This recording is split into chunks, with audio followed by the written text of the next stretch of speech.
Try as we might, humans do not control nature. Nature rules over us. Mother Nature cannot be tamed, only revered and repaid.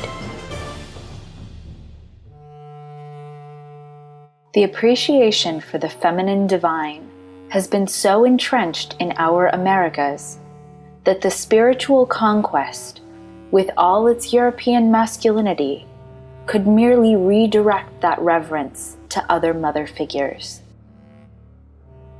In Venezuela and Colombia, she's called Our Lady of Chiquinquirá. In Argentina, she's Our Lady of Luján. In Bolivia, she's Our Lady of Copacabana. In the United States, she's Our Lady of America. In Cuba, she's Our Lady of El Cobre.